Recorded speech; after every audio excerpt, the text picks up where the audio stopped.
अजित पवार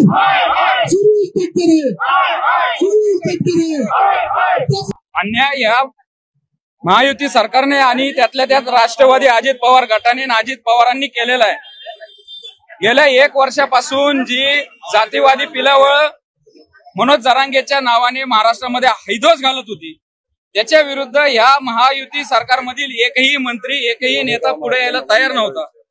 पण हेच मोठं काम भुजबळ साहेबांनी त्यांच्या खांद्यावर घेतलं, छातीचा कोट करून सामोरे गेले आणि भुजबळ साहेबांनी या मनोज जरांगेंचं हे सगळं थोपवलं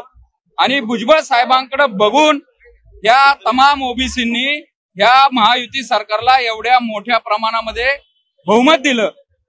भुजबळ साहेबांचा वापर करून सत्तेत आलेला महायुती सरकार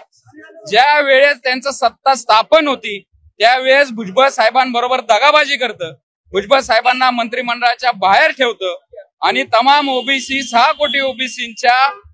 स्वाभिमानाचा अपमान करतं, त्यांच्याशी दगाबाजी करून आमच्या नेत्याचा अशा प्रकारे अपमान केला जातो, त्यांना पाठीमागच्या बाकावर बसायला लावलं जातं। तर हा जो अपमान आहे, या अपमानाचा निषेध करण्यासाठी आज महाराष्ट्रामधील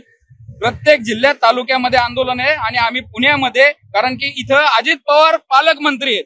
म्हणून आम्ही पुण्याच्या कलेक्टर ऑफिसला अजित पवारांचा निषेध करण्यासाठी इथं जमलोय आणि अजित पवारांना आम्ही इशारा देतोय, तुमचे वरिष्ठ सहकारी तुम्ही 2 वेळा बंड केलं, त्यावेळेस तुमचा सक्का भाऊ तुमच्या बरोबर नव्हता, तुमचं अख्खं कुटुंब तुम्हाला नावं ठेवत होतं, गद्दार म्हणत होतं, त्यावेळेस याच भुजबळ साहेबांनी वडिलकीच्या नात्याने तुमची पाठराखण केली आणि अशा भुजबळ साहेबांना आता तुमचं उद्देश साध्य झाल्यानंतर तुम्ही त्यांना बाजूला काढताय, त्यांचा इतक्या खालच्या